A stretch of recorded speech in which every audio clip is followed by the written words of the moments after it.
நமஸ்தே. நான் ஷோலாப்பூரைச் சேர்ந்த சினேகா புட்டாடா. தற்போது மும்பையில் வசிக்கிறேன். கிட்டத்தட்ட 8 வருடங்களாக என் உள்ளுலக வாழ்க்கை முடிவில்லா தேடுதலால் ஆதிக்கம் செய்யப்பட்டிருந்தது.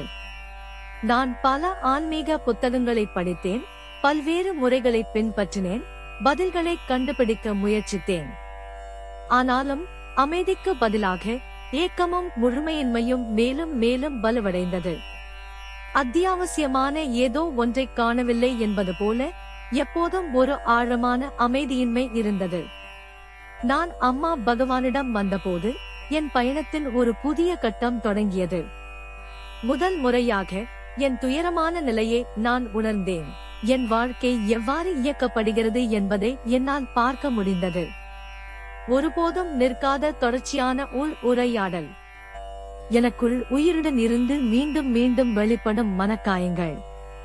மிக வேகமாக தூண்டப்பட்ட கோபம், சுய முரண்பாடுகள் மற்றும் முடிவெடுக்க முடியாத தன்மை. இது என்னை குழப்பத்தில் ஆழ்த்தியது. என்னை ஏற்றுக்கொள்ள ஆழ்ந்த இயலாமை மற்றும் வாழ்க்கையின் நோக்கம் பற்றிய தெளிவின்மை.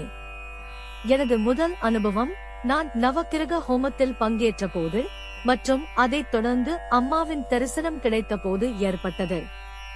நான் அம்மாவை என் இஷ்ட தேவியின் வடிவத்தில் பார்த்தேன்.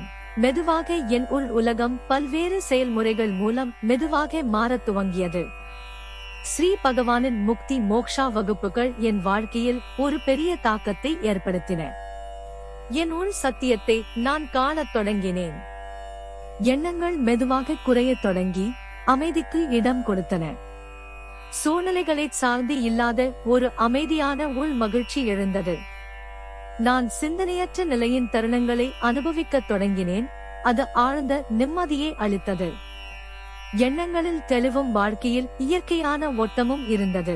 முன்பு நான் தொடர்ந்து எடை போடுதலால் தொந்தரவிற்கு உள்ளானேன். கடந்த காலத்தை பற்றிய வருத்தங்களிலும் எதிர்காலத்தை பற்றிய பயங்களிலும் சிக்கிக் கொண்டேன். ஆனால் இப்போது என்னுள் வர்ணனை எழும்போதெல்லாம் நான் அதை பற்றி உணர்கிறேன். மெதுவாக என் மனக்காயங்கள் குறைந்து சில சமயங்களில் மனக்காயம் இல்லாத அசாதாரண நிலையையும் அனுபவித்தேன். நான் எனது எடை போடுதலை அறிந்து கொண்டு அவற்றை மற்றவர்கள் மீது திணிப்பதை நிறுத்தியதால் என் உறவுகள் மேம்பட்டன. மிக அழகான பரிசுகளில் ஒன்று என்னவென்றால், இன்று நான் ஒவ்வொரு கணமும் வாழ்கிறேன். சில நேரங்களில் நான் சில மனக்காயங்களில் சிக்கிக் கொள்வதை காண்கிறேன். சில நேரங்களில் நான் சிந்தனையற்ற நிசப்தத்தில் ஆழ்ந்து விடுகிறேன். சில சமயங்களில் நான் வாழ்க்கையின் இயற்கையான சுதந்திரமான ஓட்டத்துடன் இணைந்து செல்கிறேன். நிலை எதுவாக இருந்தாலும் அதை பற்றிய விழிப்புணர்வு இருக்கிறது. இந்த விழிப்புணர்வே அனுகிரகம், சமநிலை மற்றும் உள் சுதந்திரத்தை கொண்டு வருகிறது. அம்மா பகவானின் தெய்வீக அருளால் முழுமையின்மையின் பயணம் ஒரு நிறைவின் பயணமாக மாறியுள்ளது. நான் இனி நோக்கத்தை கண்டறிய போராடுவதில்லை, அது இயற்கையாகவே வெளிப்படுகிறது. எனது உள்நிலை அமைதியின்மையிலிருந்து ஏற்றுக்கொள்ளுதலுக்கும், குழப்பத்திலிருந்து தெளிவுக்கும், மனக்காயத்திலிருந்து அமைதிக்கும் மாறிவிட்டது. ஸ்ரீ பகவான் கூறுவது போல், இது ஒரு பயணம், ஒரு இலக்கு அல்ல. இந்த பயணம் ஸ்ரீ அம்மா பகவானின் தெய்வீக அடிச்சுவடுகளில் தொடர்கிறது. நன்றி அம்மா பகவான்.